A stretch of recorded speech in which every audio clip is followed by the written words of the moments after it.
नमस्कार दोस्तों। आज मैं आपको एक ऐसी प्रेरणादायक कहानी सुनाने जा रहा हूं जो हमें अपने देश के प्रति प्रेम, सम्मान और बलिदान का महत्व सिखाती है। ये कहानी है एक छोटे से गांव के लड़के दीपक की। दीपक अपने माता पिता के साथ एक साधारण गांव में रहता था। उसके पिता किसान थे और मां गृहिणी। परिवार गरीब था, लेकिन उनके संस्कार बहुत ऊंचे थे। बचपन से ही दीपक को अपने दादा जी से स्वतंत्रता सेनानियों की कहानियां सुनने का बहुत शौक था।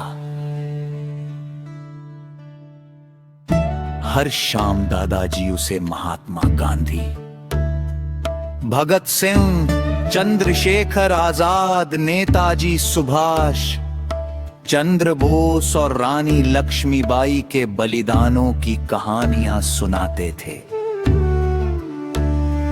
दादाजी कहते थे, बेटा आज हम आजाद हैं क्योंकि लाखों वीरों ने अपना सब कुछ देश के लिए न्योछावर कर दिया।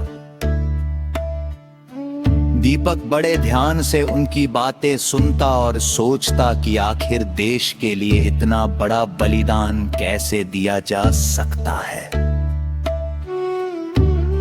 एक दिन स्कूल में शिक्षक ने घोषणा की कि परपरानादस्त के अवसर पर देशभक्ति भाषण और सांस्कृतिक कार्यक्रम आयोजित होगा।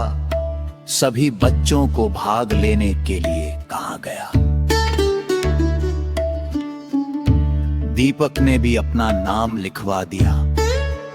घर आकर उसने दादाजी से कहा, दादाजी मैं ऐसा भाषण देना चाहता हूं कि सभी लोगों के दिल में देशभक्ति की भावना जाग जाए।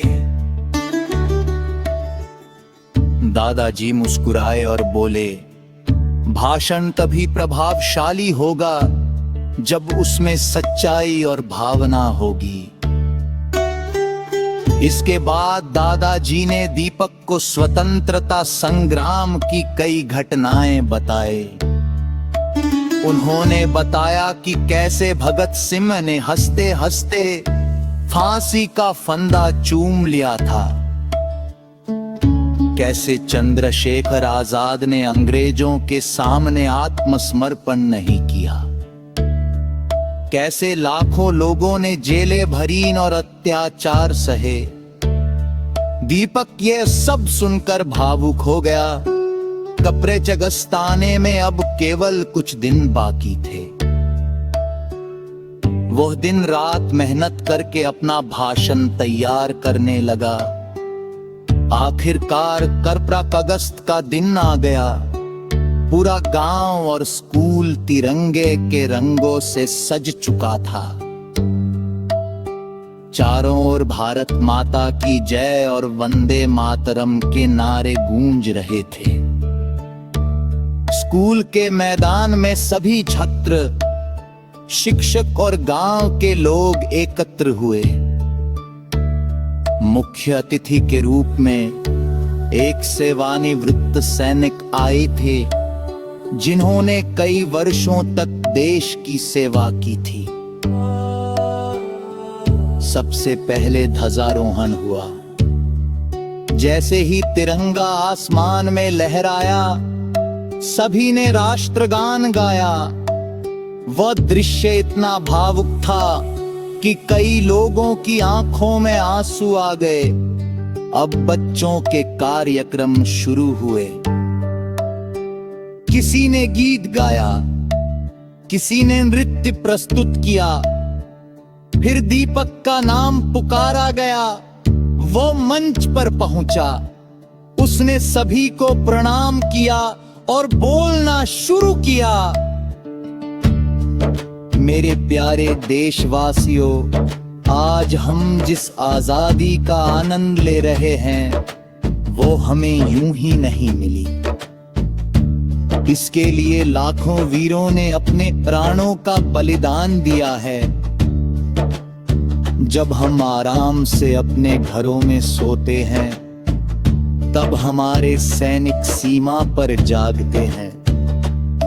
जब हम अपने परिवार के साथ त्योहार मनाते हैं, तब हमारे जवान देश की रक्षा में लगे रहते हैं।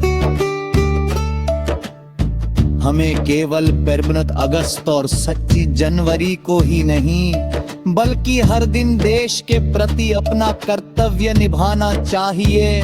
देशभक्ति का मतलब केवल नारे लगाना नहीं है। देशभक्ति का अर्थ है ईमानदारी से काम करना, कानून का पालन करना, स्वच्छता रखना, शिक्षा प्राप्त करना और देश को आगे बढ़ाने में योगदान देना। दीपक के शब्द सुनकर पूरा मैदान तालियों से गूंज उठा। कार्यक्रम के बाद सेवानिवृत्त सैनिक मंच पर आए। उन्होंने कहा, बेदे दीपक, तुम्हारी बातें सुनकर मुझे अपने जवान दिनों की याद आ गई। देश को ऐसे ही जागरूक युवाओं की आवश्यकता है। ये सुनकर दीपक बहुत खुश हुआ। उस दिन उसने एक संकल्प लिया कि वो बड़ा होकर देश की सेवा करेगा। समय बीतता गया। दीपक ने पढ़ाई में खूब मेहनत की। वर्षों बाद उसका चयन भारतीय सेना में हो गया। जब वह पहली बार सेना की वर्दी पहनकर गांव लौटा, तो पूरे गांव ने उसका स्वागत किया। दादाजी की आंखों में खुशी के आंसू थे। उन्होंने कहा, बेना, आज तुमने मेरा सपना पूरा कर दिया। दीपक बोला, दादाजी, ये सब आपके संस्कारा दा परिणाम है। कुछ वर्ष बाद सिना पर कनाग बुनना।